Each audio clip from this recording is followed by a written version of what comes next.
Assalamu alaikum wa rahmatullahi wa barakatuh. Kati mukoye. Assalamu alaikum wa rahmatullahi wa barakatuh. Hussein Ali Bulaf are my names. I'm an Islamic law consultant at Umka Foundation, lecturer Islamic University in Uganda, Faculty of Islamic Studies and Arabic Language, Department of Sharia. I'm a father. That's my full-time job. I'm a husband, another full-time job. And my other jobs are part-timed. I have a reason, after praising Allah, and may His peace and blessings be upon His beloved Prophet Muhammad sallallahu alaihi wasallam. I'm only going to make my brief speech in 4 points. I thank my senior Sheikh, Bukhar, Hamza, Sheikh Shafiq, Mafu, and Hafiz, Mwada, for blessing this occasion. Let me ask you a simple question. But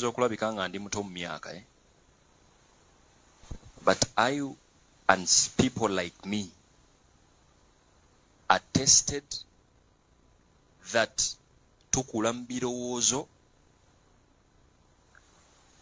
ngate emyaka girabikanga egikyali. And what the world is doing today is people they are busy growing old, and there is nothing like development in their minds. Those are two psychological terms. There is a difference between growth and development. It's unfair to be 40 years old, 30 years old, and you reason like a 20-year-old. Just like it's really unfair for a 20-year-old to reason like a 40-year-old. Are you getting my point?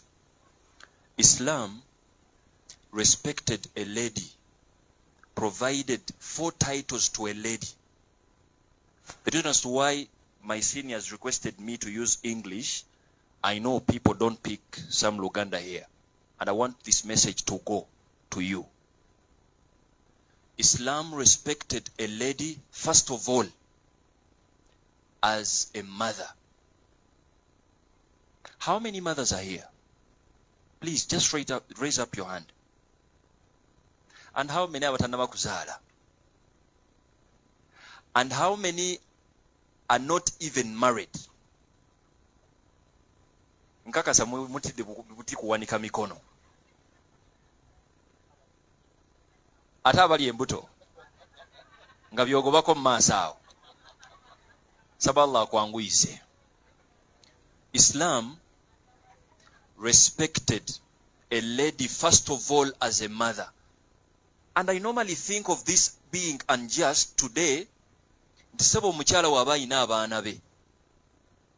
Society is busy trying to train. Have you ever heard of that? We are having a young girl who is 25 years old, 30 years old. She's not even thinking to be a mother. She's thinking to build up her career, which is okay. But please think of this fact. There is no lady that will ever be considered in a society with much respect.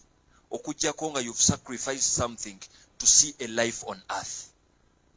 And what bothers me most, many of ladies have the ability to give birth, and they are busy definitely dodging to give birth. A simple example. Allah subhanahu wa ta'ala knew that the first full-time job for a lady is a mother. That's why a Quranic profound verse was like, A'udhu billahi minash shaitanir rajim. فَوَصَّيْنَا الْإِنسَانِ هَكَذَا الْآيَةِ أَيْوَ بِوَالِدَيْهِ. Allah was like, we enjoined any human being, mankind, to make sure they treat well their parents. And that's a mom, primarily. Allah gave a reason حملته أمه وهنا على وهن. The reason as to why you have motherhood as your first full-time job is the story you're having as you were pregnant. That alone. And if you have your mom here, come on, you really have to respect her. Why? Prophet Muhammad sallallahu alaihi wasallam was too fair in trying to guide to us if you're thinking of giving love to your parents. You know what happened? When the companion marched to the Prophet, Prophet was like, Ummuk, love your mom. Once, twice, and thrice. But do you know what I normally challenge young blood girls with that? Are you sure you're a kind of mom who is worth being loved thrice? Or you think it's just by default? It's like Prophet was trying to mean, as you give birth as a mom, you have a lot to do to make sure your kids see the worthiness in loving you thrice. And we have very many kids who love their dads more than their moms. I call that being unfair as a mom. You're a failure. How dare you? You must be loved thrice as compared to the guy. And I'm seeing very many mothers who don't qualify being loved thrice today. If we have a mom who is 25 and 28 years, Muslima, nakona akongerako, ate Muslim, and she finds sense in not breastfeeding her own kid just because imbagera kugwa ku mulembe abasajja baleme mukolachi atenga mufumba ali maka kati omwana namuyonsako omwezi ogumu omwana oyo for 1 month namuzza ku mataga no this nutritional bit namuzza ne ku chupa baka mawa na mata ne bagaba ba mwana atandise chupa 2 months omwana oyo goyagala akufukamirire after 20 years. You think it's going to come by just obviously? Haven't you heard of stories of moms, a mom being slapped by their own kid? Does it make sense to you? It's because we are losing it as we are raising them up. Please, that's the first title, that's the respect. You really have to be proud as a mom. You're not even married, but you're already preparing a family planning method you're going to adopt to. Not even married yet. Olwokuba oli wa medical, oli wa medicine, owane advise, please use this one. And because you think that you can speak some good English, you're finding sense in that? People are busy. Obandi mubasabula nnyo. Yakati nsabasabule mmwe. I'm just being honest. I'm not offending anyone here. Please. Era wonabo ogenda kunkyayira wano. Nkwegayidde fuluma mu bufulumi bwerwawo. Oleme funa kyakunkyawa. You're doing injustice to your title as a mom. Please, muzukukenga obudde bukyali. When did you attach motherhood to money? Bikwataganirawa. Does it mean that when your kid and son or daughter is not attending education to a nice school in the society, are you sure your grandmother asema yobo wokusatu yatwala jjajjaawo oyo omulala ku ssomero ly'otwalako abaana bo? Why do you even kneel down and you're having those disciplines? Bazikuteekamu batya? But society is busy training us that just because omuntu mwavu kataina na right ebeera na mwana we. Since when? And since when did we think that money is everything? Are you sure? If you still claim that money is everything, one, we are like, you're not yet exposed enough. That's a fact. If you believe that money is everything, you're not yet exposed. Come on. We know of very many people that are well off. Personally, sina with, and I know even my fellow sheikhs have that. Personally, I know of very many people who are well off. And wallahi al-azim, they are living in hell on earth. Kati olya olw'okuba ssebo, gw'olya chapati as ekyemisana, olowooza obona abona. Please, let's try to reason out this. As I wind that title, one, let me wind that point with this. I want to recognize my two moms that are here, Hajat Hafsa and Hajat Maryam.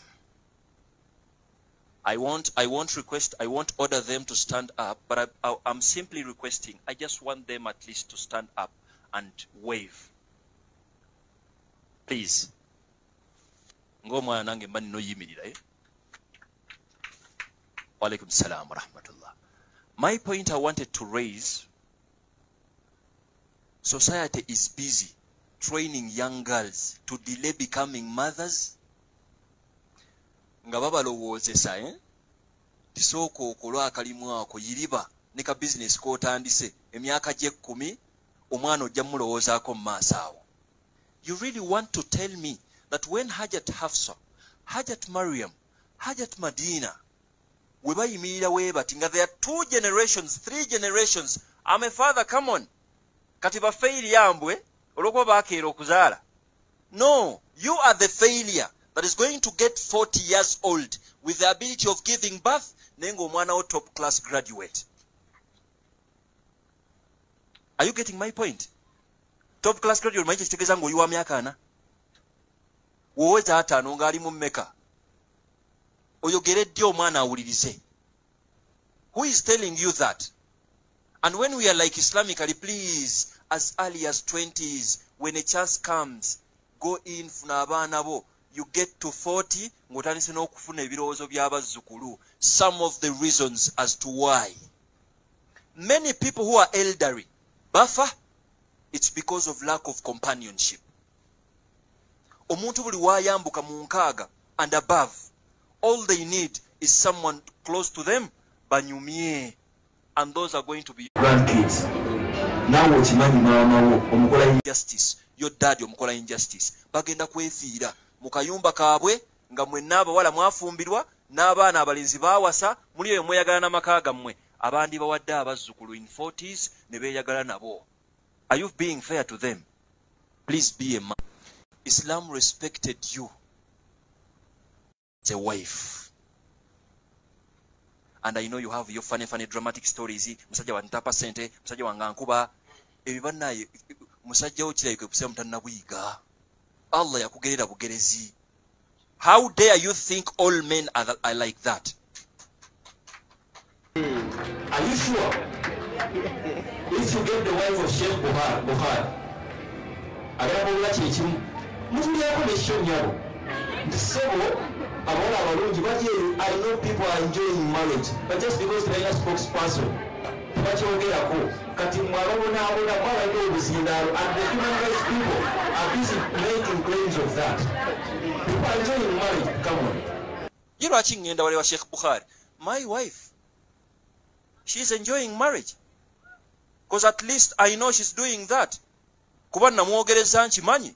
And that's why she's being a perfect mother. Katekanka, by the way, ne wa haja akyogeddeko.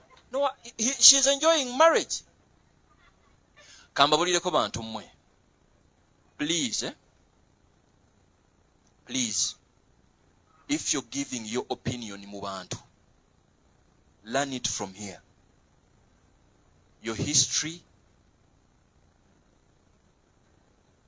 This is a principle, byonna byerabira naye kano kajjukire. Your husband is going to focus ku past yo, and you as a wife, you need to secure your future with them. Baawo gw'oyagala akuwase bw'aba akunoonya akebera mu history wo, ate gwe oba omukkiriza otunulira mu maaso osekiwalinga ayina sente mmeka, again anaasobola okundabirira. Those are 2 facts, and this is where you lose it. Nyabo olw'okuba odaze relationships 8 at 28, you think you deserve a microphone ojje wano otuwe ku magezi with 8 failing relationships nga tetumanyi na kumanya. Are you the problem, or the problem is ababakuvaako? That is also another question. Because if you are the problem, gwe category ate endala weetaaga musawo. Sheikh Buhari ndowooza oba weetaaga musawo. if they are the problem, then we cannot humanize Allah yakugezesa bugezesa. Am I making a point? Please, Muslima, before you get someone to marry you, make sure you beautify what you're going to call history. No man, aina kumagezi, I repeat, underlined, aina kumagezi, will miss out checking the history of a girl. Gwayagala okuwasa. Erojja kuleta motivation speaking zizo. The past is the past. Me, I'm not there. I'm a new version now. Nayenga fetumu gamba nti nedda. You have to consider that past. Ategwe. Past womusajja ayinza obutakukolera. You want to secure the future. Oyagala mmere enkya. If you understand those two facts, everyone respectively is going to position themselves, and that's the respect in Islam. Even when a Muslim man is trying to divorce their wives, in Islamic law,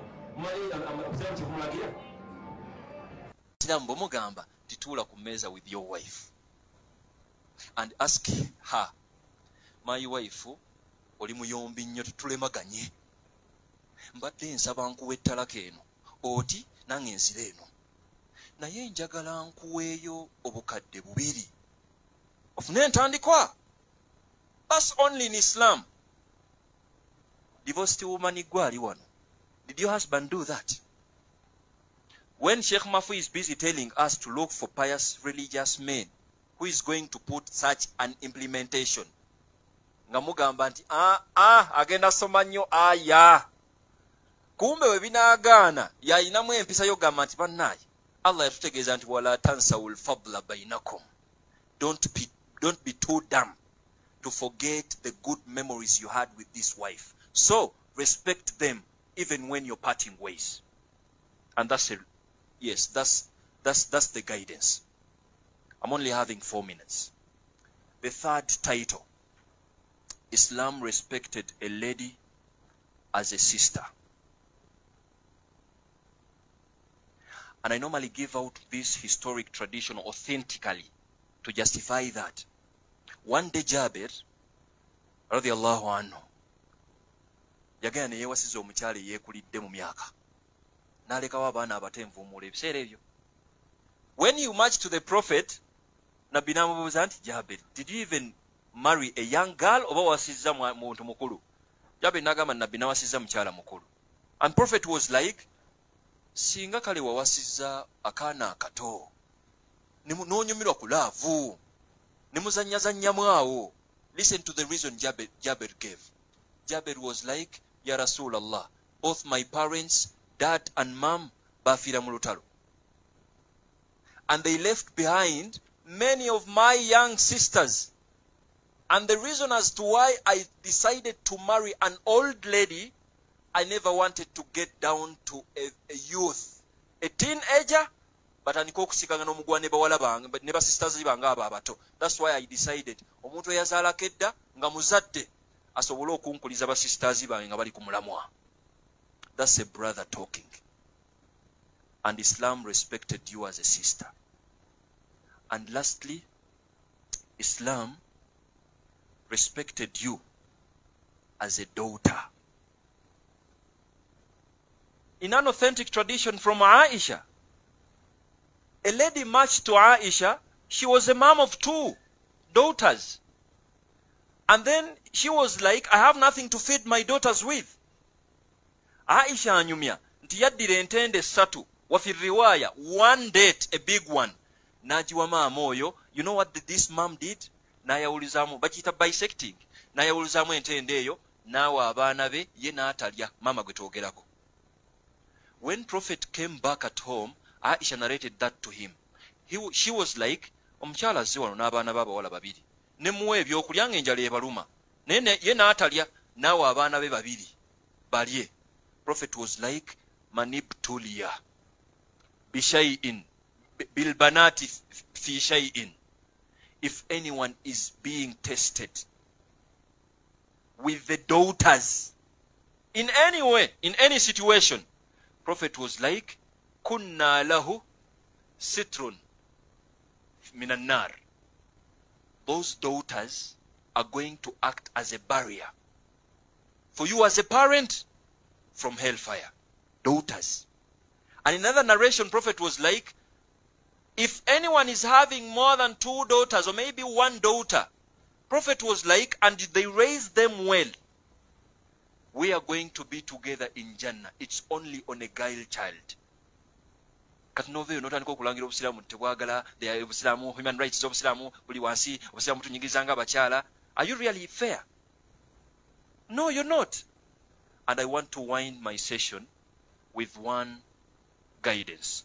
Please make sure if you fall in any of those titles as a Muslimah, do justice to it. If you're a mother, be a mother. That's your full-time job.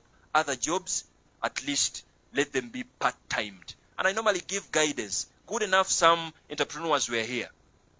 A sister Islamically, a Muslim Islamically is designed to be a boss, not to be employed.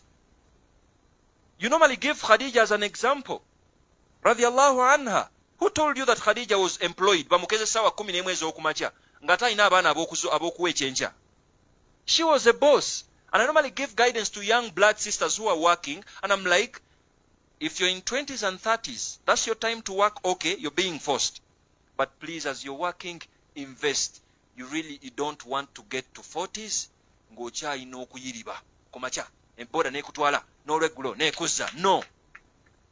Please, you save and invest, or you earning or to the worker. Please, be a nice sister. You're doing justice to the society. Be a nice daughter. You're doing justice to the society. Be a nice mother. You're doing justice to the society. May Allah subhanahu wa ta'ala grant us that guidance. Umba munyigidde bantu mmwe. Okujjako nga tebaakukuza.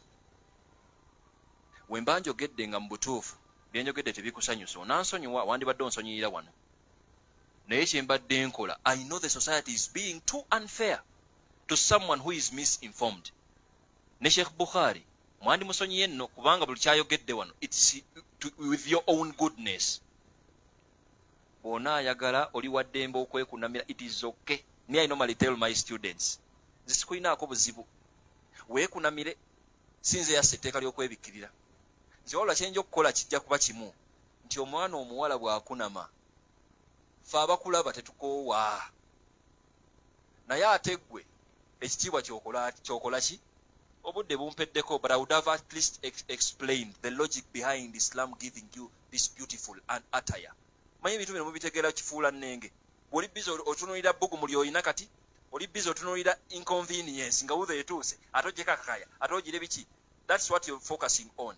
But there is some other things that make sense. If you focus on them, if you get to know them, ojja kwebikkirira nga tewali akukoze eki akugambye. Wa barakallahu fikum. Assalamu alaikum wa rahmatullahi wa barakatuh.